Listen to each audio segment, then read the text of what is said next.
부동산 카르텔들. 그동안 언론을 쥐고 정치를 쥐고 하면서 조작을 많이 해왔죠. 그리고 지들한테 유리하도록 여론을 만들어냈죠. 그런데 그런 것들이 하나 둘씩 드러나고 있다. 이번 정부에서 솔직히 LH 사태 터지고 나서 잘 못했는데 그거 하나는 잘했다고 할 수 있죠. LH 사태를 터뜨렸다. 그러면서 건설 마피아들의 실체들이 드러나고 있고 여론이 생겨나니까 문제 생기면은 족쳐라 이런 여론이 생기고 있죠. 건설면허 말소되나 이런 이야기들이 어제까지 나왔죠. 그러면서 부실공사 왜 이렇게 됐어요? 여기뿐만이 아니에요. 그전에도 계속 이런 일들이 있었는데 이번에 또 붕괴된 거죠. 사망, 사상. 그런데 2021년 6월까지만 해도 이 정도의 여론이었느냐. 재개발하는데 건물 부수다가 사상자 엄청 나왔죠. 근데 여론이 지금 점점 바뀌고 있죠. 그러면서 이번에 영업정지 8개월 나왔다. 아, 영업정지 8개월이 뭐야 라고 생각하실 수 있는데 8개월 동안 수주 못 받는다는 거죠. 사실 엄청 센 것도 아니죠. 중대재해법에 대해서 굉장히 반대 많이 했었죠. 아, 건설사들 다 죽는다. 주 5일째 할 때도 그 얘기했어요. 기업들 다 죽든가요? 주 52시간 할 때 최저임금 올릴 때 다 죽는다고 징징대는 거는 한두 번이 아니었어요. 중대재해법이 오히려 더 심하죠. 저거는 인명이 달린 건데 그만큼 안전을 갖춰가면서 하라는 건데 지금도 징징대고 있죠. 뭐라 그래요? 제2의 현산 나오면 즉각 퇴출시키겠다. 그러니까 가혹하대요. 도매급으로 비판을 받고 존폐가 위협받는 것은 가혹하다. 왜? 제2의 현상이라고 그랬어요? 그러면은 붕괴 사고가 날 정도로, 그리고 그 붕괴 사고는 뭘로 인해서 난 거예요? 자재 부실, 그 다음에 공기 단축한다고 해서 안전 부실, 여기다가 감리 부실, 모든 것들이 여태까지 그냥 집을 잘 질 생각 안 하고 대충 지어서 우리가 개발했다 하고 이름 딱 그거 아땡파크 뭐 이런 거 딱 붙여놓으면은 집값이 쭉쭉 올라가니까 건설 마피아들이 보기에 아유 이렇게 지었는데도 이 비싼 가격에 사줘요? 아유 개돼지들 이렇게 보고 있었던 거 아니에요. 그래서 이렇게 심각한 위기가 터지면 영업 정지시키겠다 라고 하니까 가혹하대요. 죽은 사람한테는 그게 평생의 인생이에요. 그게 대비할 수 없는 문제였느냐. 예를 들어서 갑자기 비가 와서 합선이 돼서 터져가지고 문제가 생겼다. 이런 거는 대비를 못할 수도 있죠.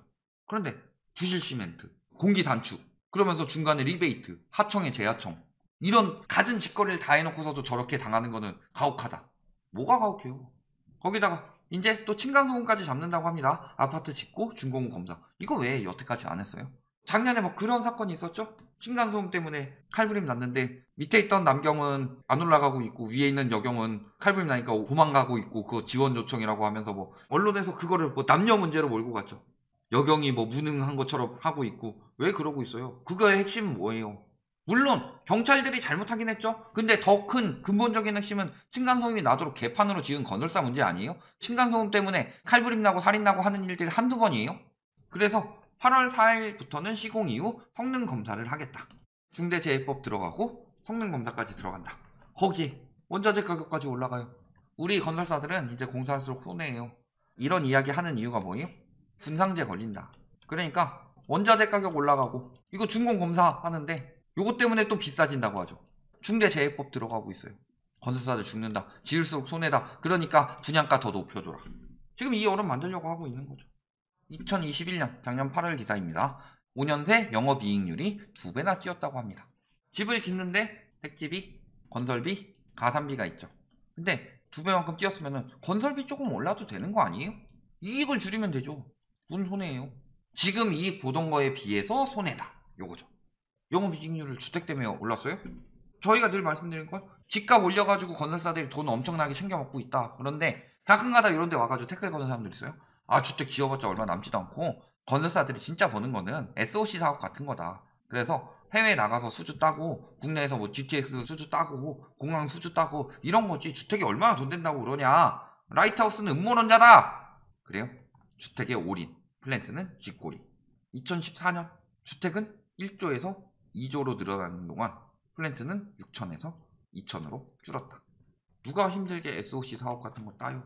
수익률은 그렇게 높지 않고 입찰해서 따면 하나 지어놓으면 대박이긴 한데 많지도 않고. 그런데 집값 올리고 주택 수요 부추기면은 엄청나게 남겨먹을 수 있는데 누가 힘들게 저런 거예요? 집 지어서 공급 부족이라고 계속 여론 만들고 비싸게 팔면은 우리 말에 속은 개돼지들이 얼마든지 사줄 텐데. 주택 이익 보세요. 1조가 늘어났어요. 여기도 4천억이 늘어났죠. 6천억이 늘어났죠. 그런데 원자재값 그거 조금 올랐다고 손해가 나요? 올해 더 심해졌죠. 현죽음 여전하다. 죽어요? 아니에요. 그동안 엄청 많이 챙겨 먹고 있었어요. 만약에 지금 손해다라고 하면은 원가 공개하든가. 근데 원가 공개하면은 건설 업계에서는 떨떠름하고 어불성설이고 가격이 치솟았는데 원가 공개가 무의미. 왜 무의미해요? 니들이 얼마나 챙겨 먹는지 봐야지. 건설 자재를 이렇게 하겠다고 했는데 자재값 진짜 이만큼 들어갔는지 보고 그 자재로 똑바로 짓는지 봐야죠. 우리나라 선분양이라서 나중에 개판으로 지어놔도 뒤집으려면 수분양들도 피해가 크니까 중간중간 점검할 수 있게 봐야죠. 왜 원가 공개 죽어라 막아요? 엄청 챙겨 먹었으니까. 집값 올려가지고 분양가 엄청 높여놓고서 언론에서 막 로또 분양 사실은 엄청나게 비싸게 분양되고 있는 거예요. 집값이 너무 거품이 심하니까 그런 거지. 그런데 로또 분양이라고 사람들 도구나 카우나 몰리죠. 그러니까 엄청나게 챙겨 먹었어요. 로또 분양이라고 했던 위례에서 가산비로만 얼마 땡겨 먹었어요. 2천억 넘게 땡겨 먹었죠. 한 단지에서. 만약에 진짜 손해라면 원가 공개하면서 우리가 손해입니다. 그러니까 분양가 더 올려야 돼요. 그러면 여론이 아 진짜 손해구나. 분양가 더 올려야지 그러면. 어쩔 수 있나? 집값 올라가는 거 당연하네. 이렇게 비싼데. 이런 여론이 생기겠죠. 그러면 니들이 말하는 집값 상승은 당연히 뒷받침이 될 텐데 왜 숨겨요? 엄청 많이 챙겨 먹고 있어서 그래요. 거기다가 하청에 재하청 중간중간에 하청 내리면서 챙겨 먹는 돈들 리베이트 줘가지고 분양 레미큰 나오고 이런 돈들 층간소음 자재 A급 써야 되는데 싸구려 C급 써놓고서 챙겨 먹는 돈들 이런 것들 다 드러나니까 손해를 본다고 말하고 싶으면 정직하게 들고 와라. 원가 공개도 안 하면서 손해라고 언론 플레이나 하지 말고. 근데 왜 이런 언론 플레이들 요즘에 유독 심해졌어요?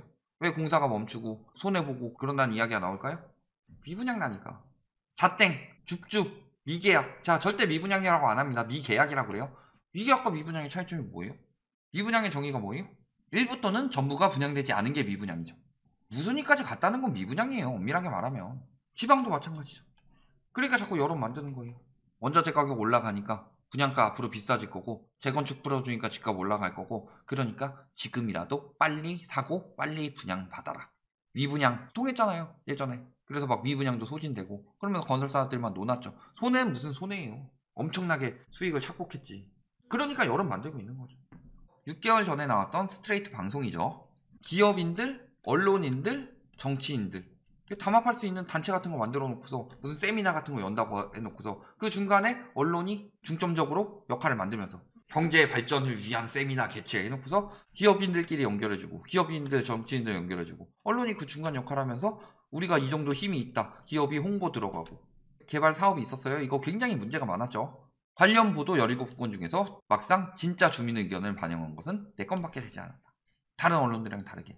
그래서 봤더니 이 언론이 뭔가에 연관이 돼 있는 돈을 받고 투자 지분으로 돌려주면서 이익을 뻥튀기 시켜주는 이런 짓을 하고 있었다. 이 외에도 홍보비나 뭐 이런 것들도 있죠. 그리고 인수하죠. 요건설이죠.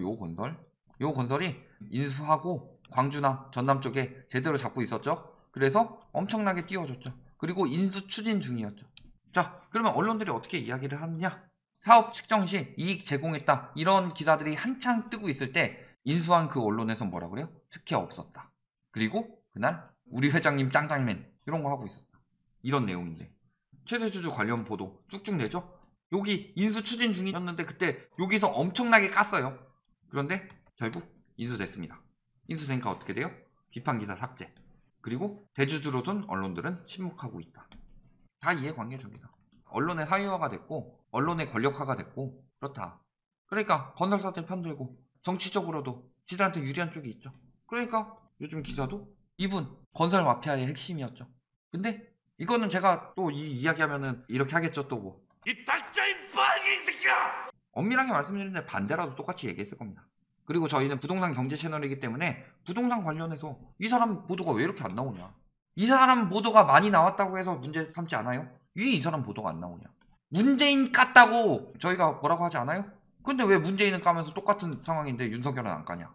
중립적이지 못하고 굉장히 정치적이고 굉장히 경제적인 언론들의 말이고 그런 식으로 건설 마피아들 키워주고 부동산 카르텔들 돈 엄청 벌게 해줬죠. 그런데 그 시기가 끝나간다.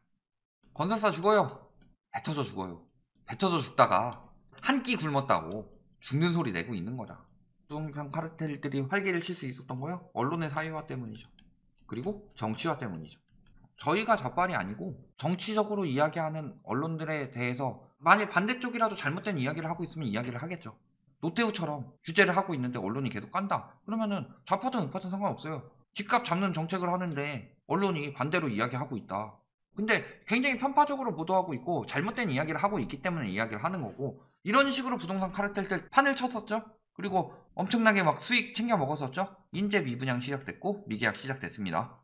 얼마나 버틸 수 있을까요? 중대재해법 한 번 시행되면은 취소하기 힘들죠. 층간소음 굉장히 문제를 많이 냈고 그거에 민감한 사람들 많아서 한 번 제대로 통과하면 힘듭니다. 이제 카르텔들이 돈 벌긴 그래도 많이 벌지만 원가 공개까지 들어가면 확실한데 많이 힘들어지고, 그만큼 그 혜택이 사람들에게 돌아오고 있다. 그리고 이것이 더 잘 진행되면 진행될수록 우리한 집값은 정상화되고 허술하게 지은 집도 정상화될 것이다. 그런 계기가 시작되었다. 여기까지 말씀드리겠습니다.